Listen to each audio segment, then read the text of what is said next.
Hello and welcome everyone to this evening's session on Discerning Your Vocation at Vanderbilt Divinity School. My name is Laura Mariko Heifetz, pronouns are she, her, and hers, and I'm the Assistant Dean of Admissions, Vocation, and Stewardship at VDS. Our panel format is the following. I will introduce our panelists and ask them to share a little bit about themselves. They will respond to a series of questions. Please feel free to use the chat function, that comments area on YouTube to the right side of the broadcast, to share reactions, chat with each other, and ask questions of the panelists.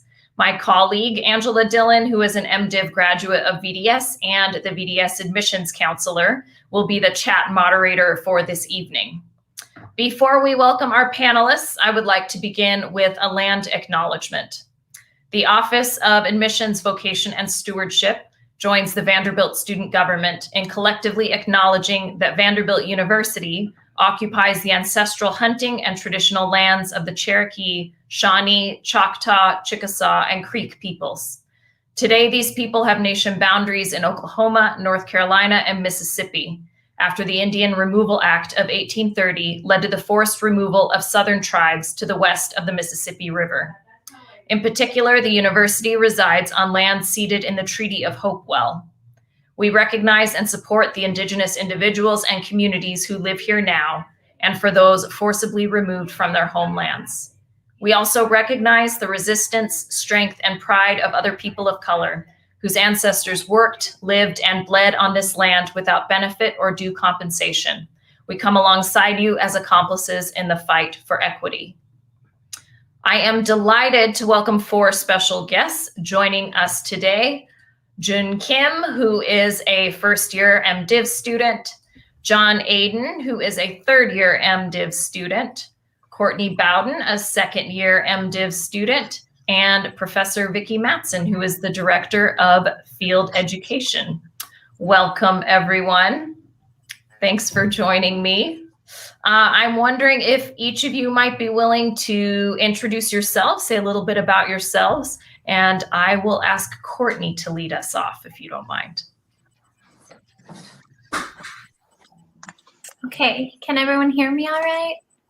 My name is Courtney Ariel Bowden, she, her pronouns. As the dean said, I'm a second-year MDiv. I'm working actually on certificates in both religion, arts and culture, and gender and sexuality here at the Divinity School. I'm from Southern California originally, but I've lived in Nashville for about 5 years. And I am a Methodist. I attend a Methodist church here, not really in terms of knowing a lot about Methodist doctrine, but in terms of loving the Methodist congregation that I get to be a part of.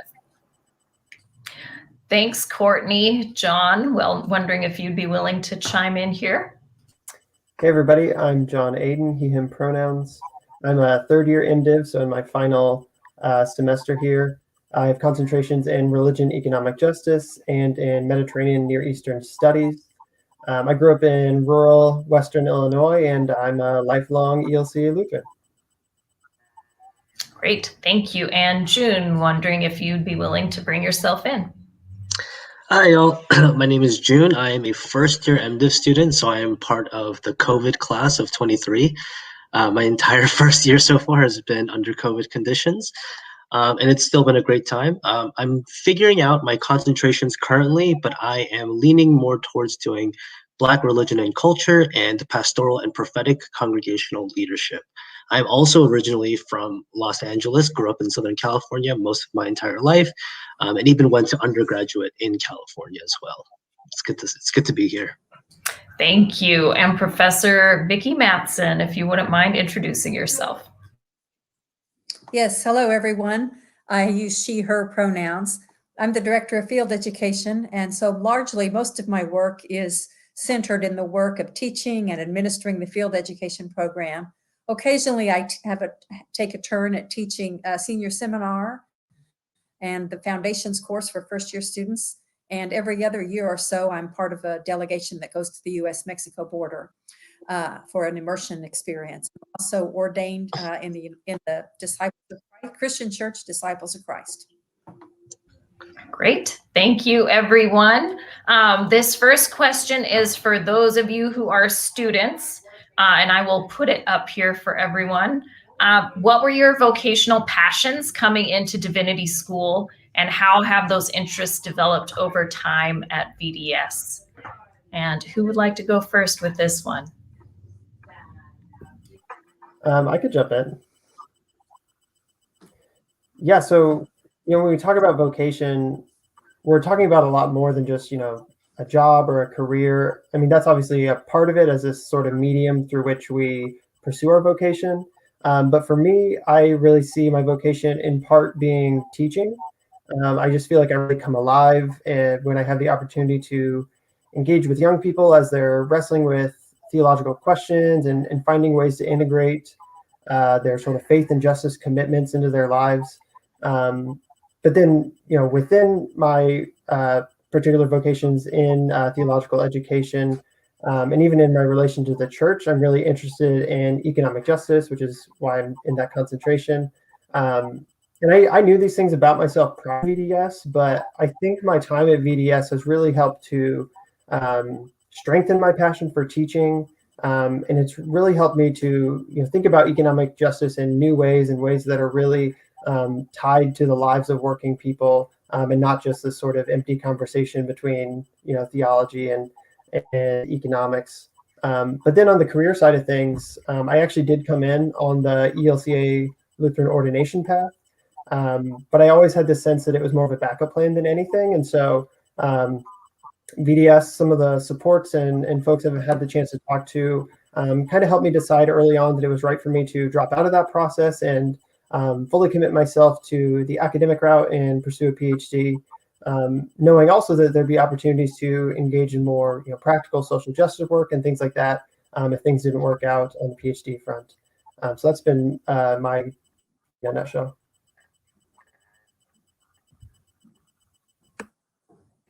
Yeah, I come from a background of songwriting and writing and playing music at home before moving to Nashville and even here. And so I found myself as a storyteller, and a lot of songwriting is also listening to other people's stories. I found myself really having a lot of thoughts and curiosity that was theological in nature. Kind of around belonging and how we all are sort of interconnected and what is our place among one another. And so I thought a lot about the power of story to grow empathy, and what is the power of story to deconstruct really harmful mythologies that sort of shape everything around us and reimagine and create new ones. So that has just grown even more for me since attending divinity school. I have developed a stronger sense of that, and I have encountered theologians who are also artists. It's not like a shelved part of themselves. They're outwardly artists. Their art is integral to their theology, and that's been super inspiring to me. And it's helped me to kind of think about story as divine in a really new way. So I, like John, really do envision myself teaching or pursuing teaching theology one day, and not with my artist self on the shelf, but as very central to how we can explore the divinity within us and also our belonging and connectedness to one another. And I think a lot of times when people say they want to teach, they're really saying that they want to continue learning about this thing for the rest of their vocation, or continue being curious and exploring. And so that's really where I'm at. Sweet. And for myself, I grew up in a very traditional church setting. My father is also a PCUSA pastor, and I've always been surrounded in that in my entire life. But even in my immediate context and the other churches and ministries that I would attend to, I always felt this pull that just something wasn't exactly right with the entire institution of the church. There were parts of it that I loved, and there were parts of it that I felt were antithetical to the kingdom of heaven and to the theology of Christ. And so my vocational passions have always just grown in, have continued to think about, have forced me to continue to think about what is my role in the changing structure of the church, the changing paradigm of the church. So when I stepped into VDS, I recognized how progressive and how forward-thinking that the school was. And even coming into this class, coming into this year, I thought I had kind of already been pretty radicalized and already had this semi-prophetic vision for the church and for the kingdom. And during my entire just first year here so far, the classes that I've been able to take, the conversations that I've been able to have, just even being able to listen to my fellow colleagues just speak about their experiences and their relationships with theology, whether it's in the church or outside the church, have really been able to affirm the exact calling that God has called me to have. In a metaphorical sense, right? I always felt like a little puzzle piece that was like looking for its right place, and I would find similar adjoining pieces and it would kind of fit. But I think as my education here continues to go on, I will feel and I will find the edges of my puzzle piece and make that fit as perfectly as it can.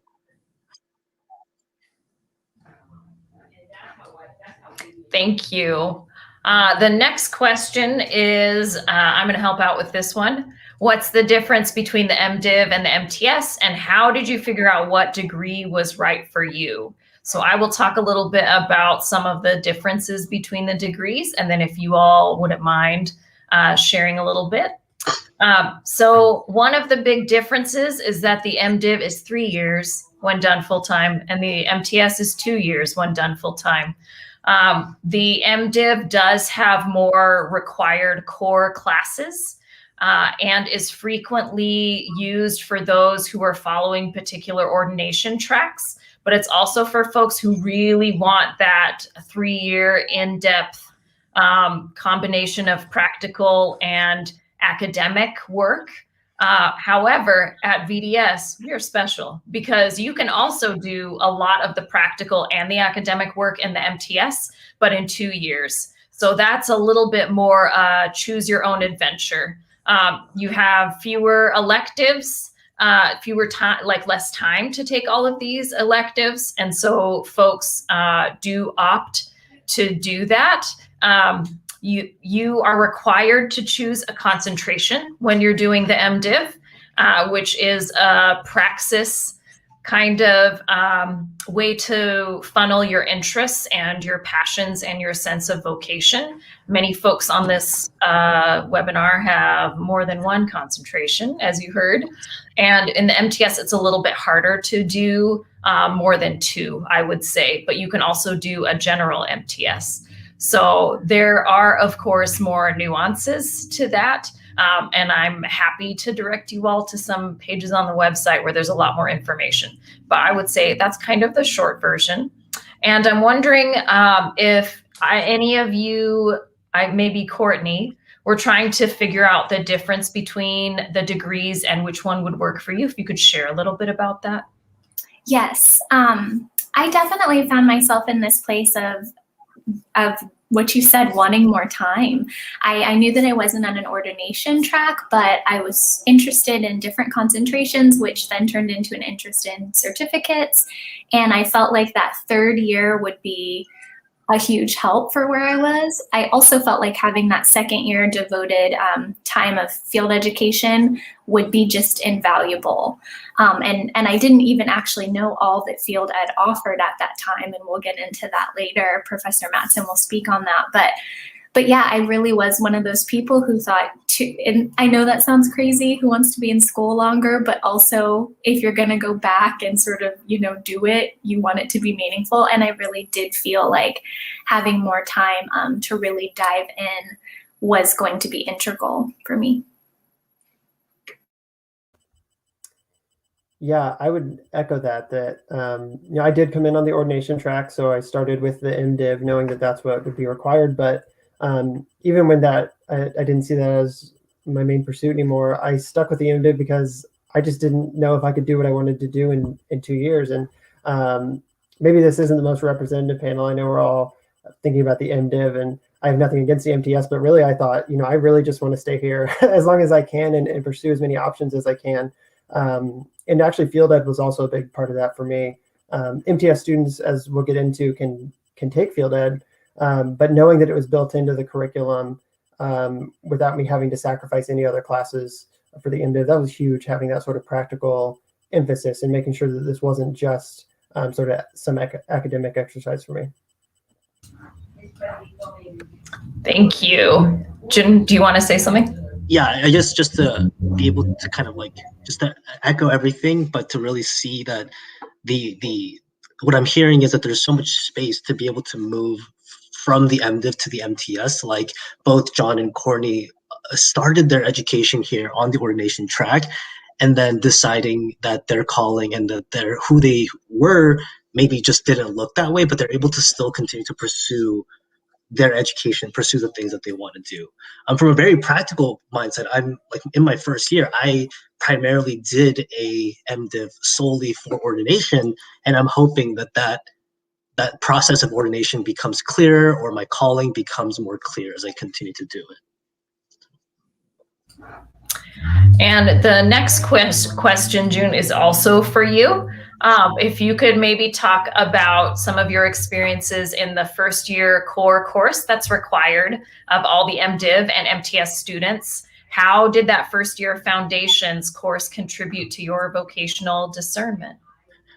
So I would consider myself a pretty introspective person to begin with. I think like a lot of students in academia, especially theological education or religion, kind of tend to live their lives with a lot of questions about their own self and their own identity before they enter into a space. Before even maybe applying to schools, they're kind of thinking about, okay, who am I, and what does that mean for the rest of the world? And I think the course in itself really clarified a lot of those questions for me about what do I need to continue to ask myself.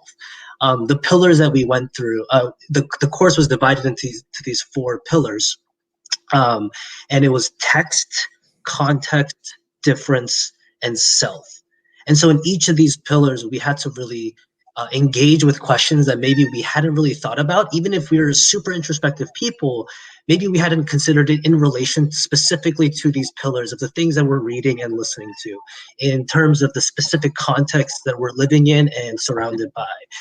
Maybe the differences that we recognize in the world, and maybe new kinds of differences that we hadn't even thought about or had exposure to in our own environments. And then the self, right? I think that final portion of the self really was able to bring all those pillars together to think about, okay, how does my identity exist in the form of calling in relation to just the rest of the world in these specific ways? And it was just so helpful for me to really ask myself questions that I thought I had asked myself, but with a clear direction. Thank you. Viki, I'm wondering if you could say something as someone who has been on the faculty for Foundations. Yes, I think first thing I'd like to say is that for some people, I think some vocational sparks did happen.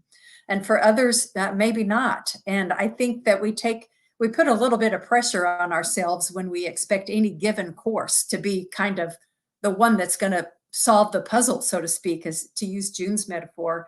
I really like Howard Thurman's description of vocation, and that is to simply ask the question, what makes you come alive? And I think for some people in that Foundations course, they found something that made them come alive. And then they're off and running. But for other courses, that coming alive moment, for other students, I mean, that coming alive moment might happen in a biblical seminar where you're digging deeply into a text through other languages. And suddenly this ancient text has a new meaning.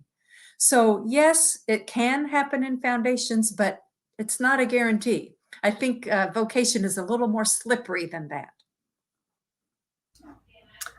Thank you. And Viki, I'm wondering if you could stay up here and talk to us a little bit about how field education works at VDS and how it contributes to vocational discernment.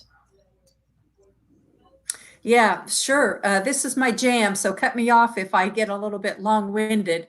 But for those of you who are MDiv students, we'll be spending a good bit of time together. You have some requirements in field education, largely an internship that spans both semesters of your second year.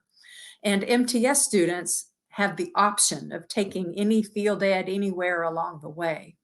One thing I really like about the way we do field ed at Vanderbilt is that we spend a student's first year having one-on-one discerning conversations. June and I are in the midst of this now. He's a first-year student, and we've been Zooming a bit. And so what I want to know from him and from every first-year student is, I'm sorry, you see my cattail right here? Where have you been? What are you good at? Where might you be headed? What are you curious about?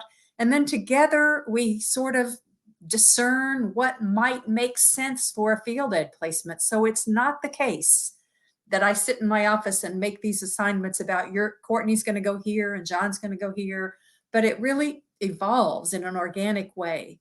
And then the work itself happens in the second year. And what that looks like is field ed is one course among others that you take. So you'll be expected to work at your placement, your internship site for 8 to 10 hours a week. And then there's a strong reflective piece. So there's a seminar that meets every week where you are with a cohort of your colleagues and you're working through dilemmas together, finding the theological meaning out of these dilemmas. It's kind of doing theology from a different starting point. And then an additional reflection point is a weekly meeting with a supervisor or somebody who's a little more seasoned in the work than you are. So I think some strengths of our program at Vanderbilt are tremendous student autonomy in deciding where a student will engage and what kinds of things they want to learn. And also a very strong reflection point. So the meaning making is sure to happen. Is that enough for now?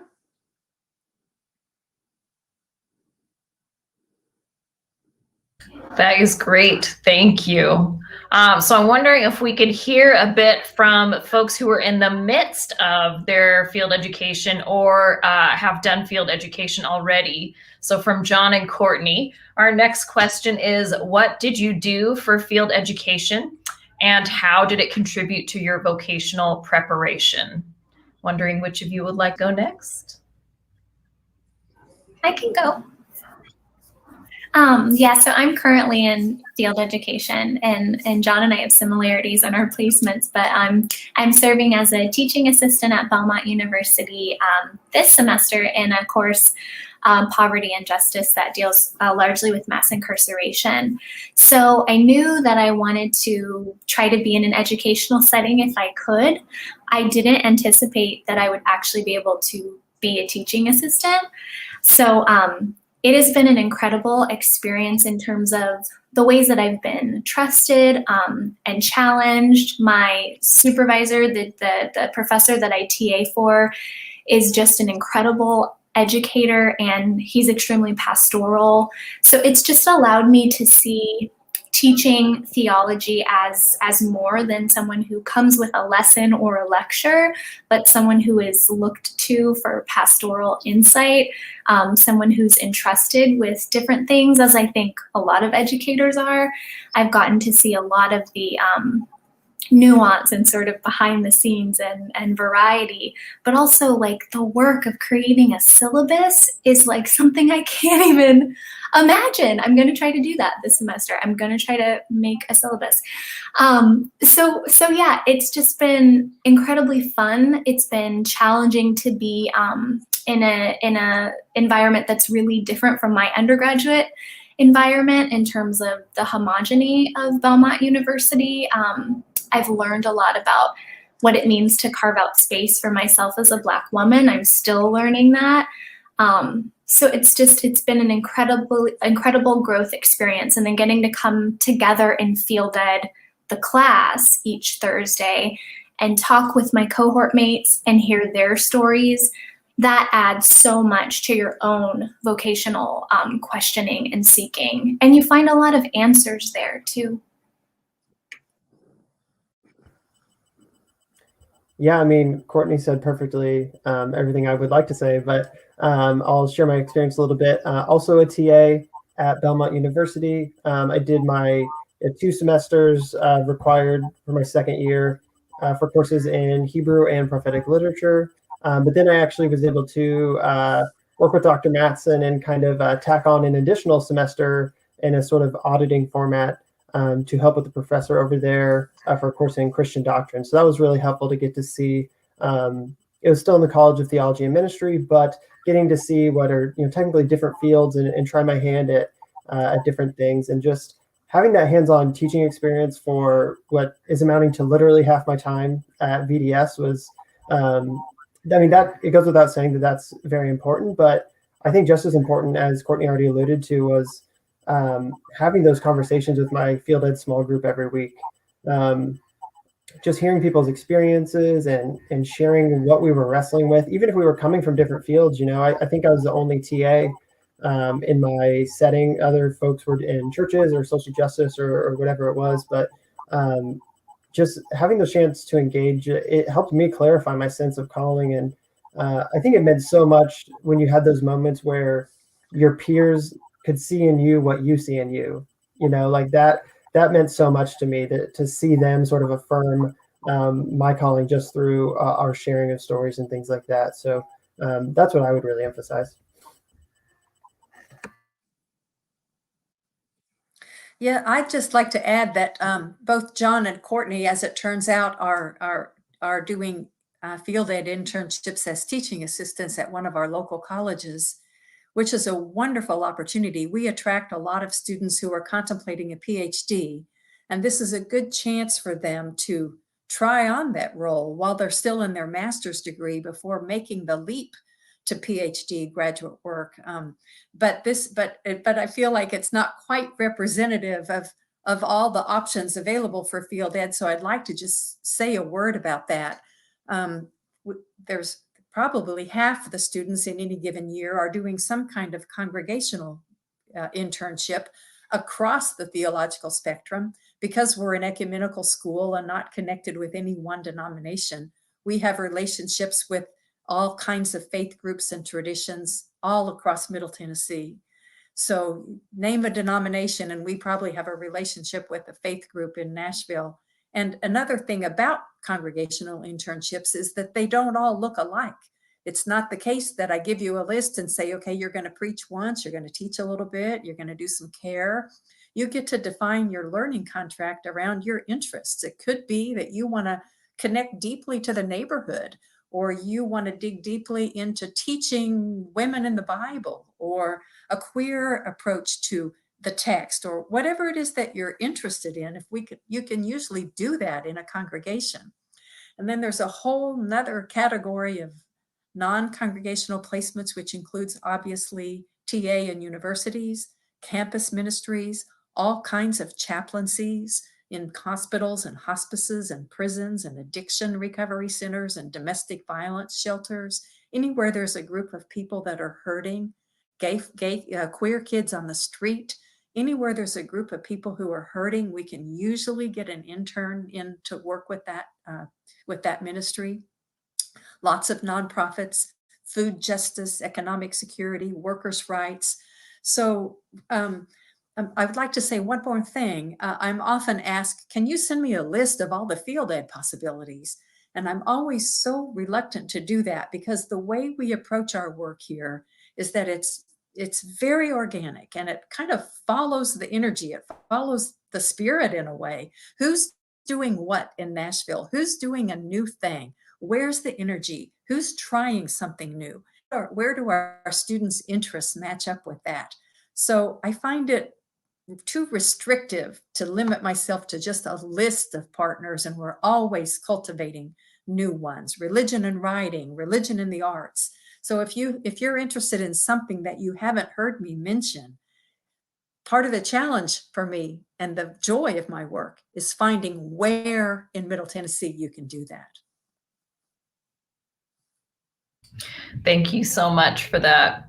The next question is for anyone who wants to jump in here. How, beyond field education, does VDS support your discernment and preparation for ordained ministry for those of you who have been or are on that track? I'll fill in any gaps. John, maybe? Yeah, I can kick it off. I can't give a very long answer, just given that I was only on the path for some time. But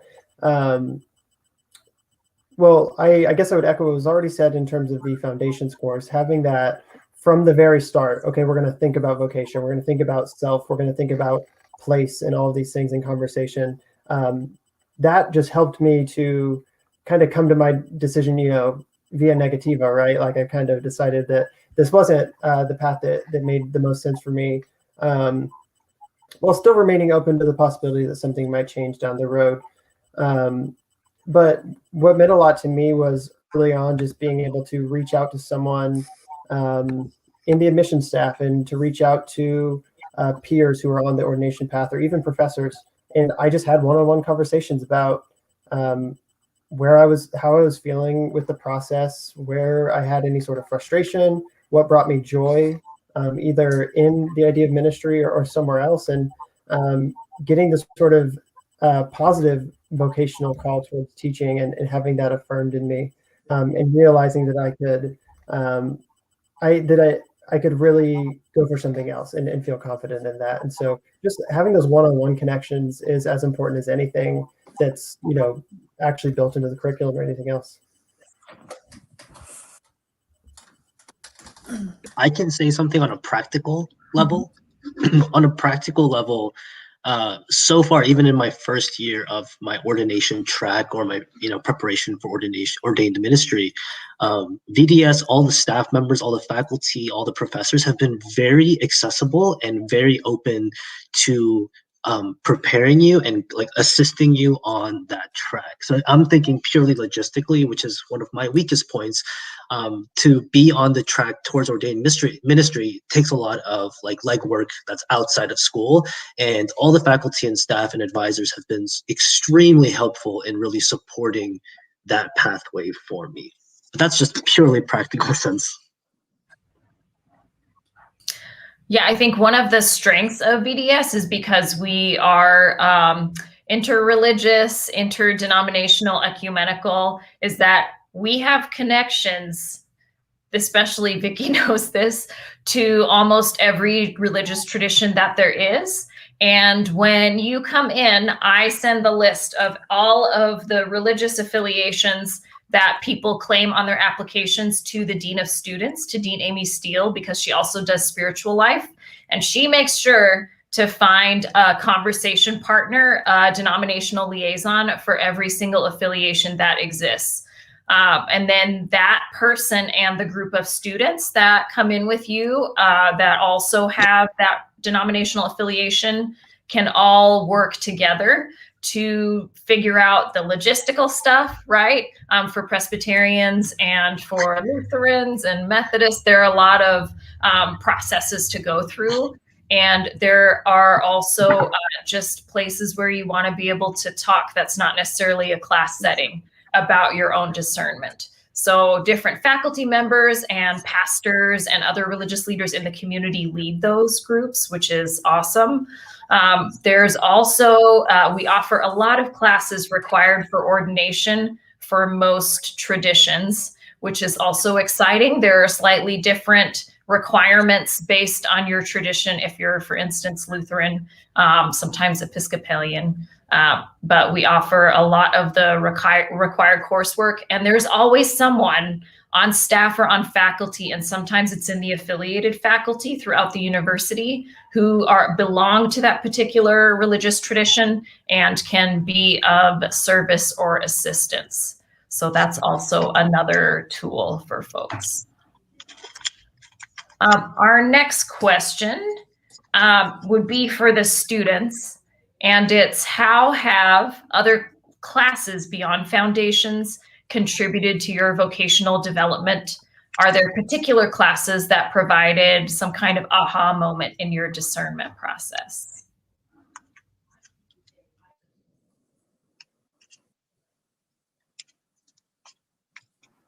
I can go. So Hebrew Bible is a course that everyone will take their first year. And I wrote a paper on Judah and Tamar and really looked at Tamar and decided I was going to write about women of color and sex work. And I thought that it was going to either be an F or an A. It was a bold choice, but I felt just very the story just really caught me and touched me in this way that made me feel bold. And so I did really well on this paper. And I think it was an aha moment in the sense that it made me realize, like, oh, I can be myself in this space. And I can show up and really ask questions of the text and engage and sort of reclaim narratives for some identities who have not really been celebrated in the biblical text. And so that was an aha moment for me, followed by a course my spring semester first year that was called Songwriting from a Theological Perspective, that no longer or isn't happening right now because Dr. Perkins has retired, but that course really just felt like a dream. But those kinds of two things really made me realize, oh, there's a spot for you here.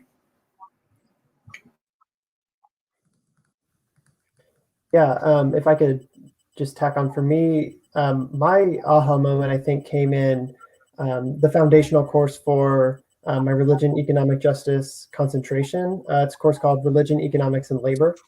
And for a lot of these sort of foundational courses in whatever your concentration is, there's a practice component. And for me, sometimes you can get this done through field ed or other things, but for me with this particular concentration, I was able to fulfill that practice component by connecting to a local group called NOAA, which is Nashville Organized for Action and Hope. And they're really doing this sort of faith-based, on-the-ground local advocacy around, well, specifically I was involved in the Economic Equity and Jobs Task Force, but looking at things like incarceration and just other issues that are harming the community, and finding ways to build solidarity among churches and other allies to really address some of these issues. And so know that something like that, or an opportunity to engage in a space like that, was built into the curriculum. I think it reminded me, as I have already sort of mentioned, that like this conversation that I'm really passionate about between theology and economic justice, it can't just stay in the academy, right? That it needs to have some sort of grounding in the lives of the working class and the lives of people in our community. And so knowing that those sort of like external connections, obviously we've already mentioned field ed, but even beyond, can often really be built into your education and really ground you in what you're doing, right? Because we're not just here to, think about good ideas and to say good things and write good papers, as important as some of that can be. A lot of us we're looking to transform the world, not to be too cheesy. We want to change the world. And so connecting with communities that can help you make an impact is, I think, so important. Great, thank you. And I am wondering what extracurricular experiences, or maybe some of the Vanderbilt Divinity School programs we haven't even mentioned yet, have contributed to your formation.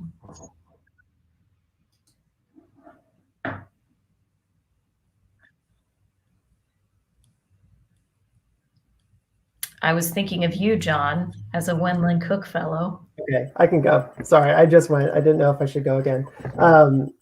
Yeah, so you mentioned already. I'm a graduate fellow in the Wendland Cook program in Religion and Justice. I got started in the spring of 2019, which is my second semester here, and I've been a fellow since it got started. What we do is we gather around issues of religion, economics, and ecology.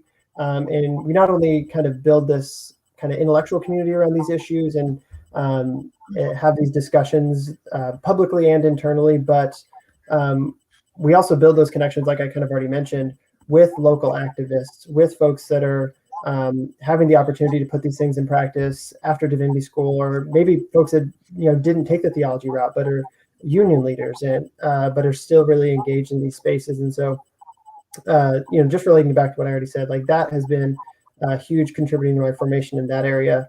And then through that program, also been able to connect with, for example, a cooperative development group, specifically a team researching churches and worker cooperatives, which is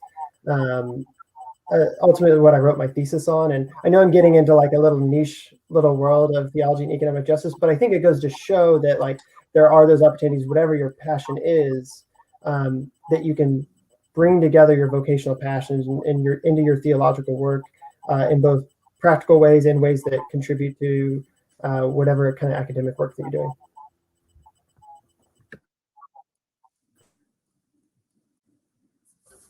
Courtney, do you want to chime in here? Yeah, I can talk here. I have gotten to do some work with the Cal Turner program. I actually led a discussion last semester, and Cal Turner is for sort of moral leadership. Some of the topics that they gather around deal with moral leadership and ethical leadership. And I think that it led me to kind of just looking at things in broader campus, which led me to apply for a research assistant position in the English department. I graduated with a Bachelor of Art degree in English literature from UC Santa Barbara. So that was this cool way to kind of recognize that Vanderbilt's an entire university. You know, it's the Divinity School is wonderful, and you can stay there for so many of the things that you need. But it is situated in this research university, and so it was really cool to realize, oh, I can still have this tie to English literature and sort of stories in that regard in that work as well. But just sort of doing this one thing with the program, with the Cal Turner program, led me to sort of broader campus exploration and led me to find that position. So I think that it is perfectly fine for people to come to the Divinity School and feel like my whole experience can exist here. But I also think it's really wonderful to branch out and sort of be inspired by all the other things that there are on campus, because there are some really great opportunities and people as well. That's great. Thank you. The next question I had written down here is, can VDS help me find a job?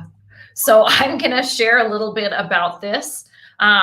We have a staff person who talks to you about your vocation and how that fits in with also some of your financial planning around how to come to Divinity School. And so that person is Angela Dillon, who is moderating the comments this evening.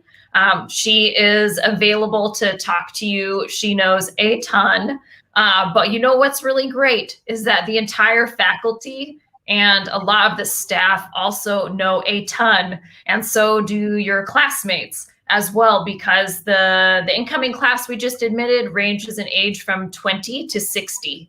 So that is a ton of great life experience that you're going to have around you in your classes, let alone and all of the staff and all of the faculty who are willing to talk to you about what your journey is in terms of your actual vocation.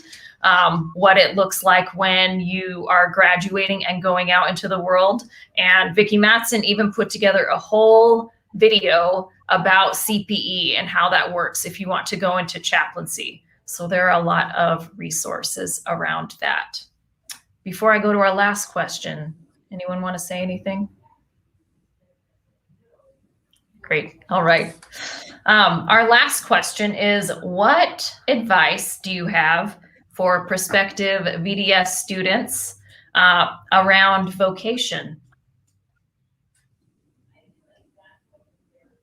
Your last words to these good people this evening. I can start us off. Yeah, I'll chime in. Oh, go ahead, Courtney. Yeah, no, go.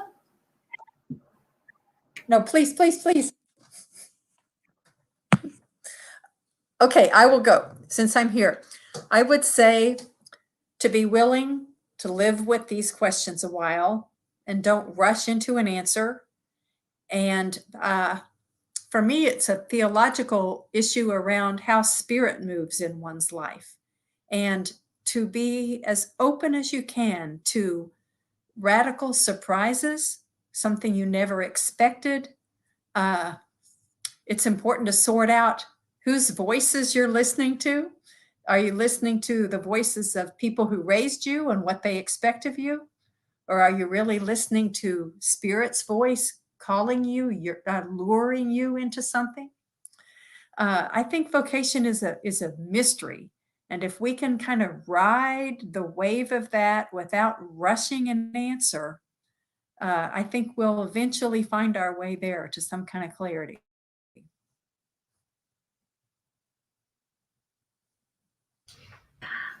Yeah, I mean, that's it. You know, I was given advice by Trudy Hawkins Stringer, professor, before starting at the Divinity School that's really similar to what Professor Matson just said, and that was to remain curious. To, you know, it's curiosity that led you to this path and to this pursuit, and don't let go of that, and don't start to sort of doubt that curiosity and wonder, and hold on to that. And that's such a part of the divine and of these conversations, is this sort of unknown. So I would say, you know, balance that as you become a graduate student, and more your sort of, you know, brain is like highly functioning, and you're, you know, reading a lot, and you're doing all of this very academic work.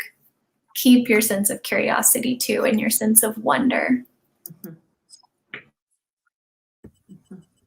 Yeah, I can't possibly top the wisdom that we just heard from our last two speakers, but I will just echo something that Viki said, that whatever path you're on, you can't be doing this based on what you think someone else thinks you should be doing, right? That if you find this sense of calling, even if it's fuzzy, follow that, not what you've been told that you're supposed to do or anything like that. I can't imagine where I would be if if I hadn't followed that sort of fuzzy sense of vocation to come here in the first place, and then everything that has led from there. So that's all I got.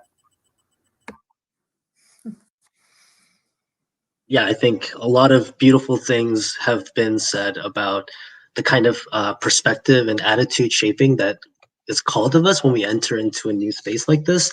And it's just, yeah, to be open.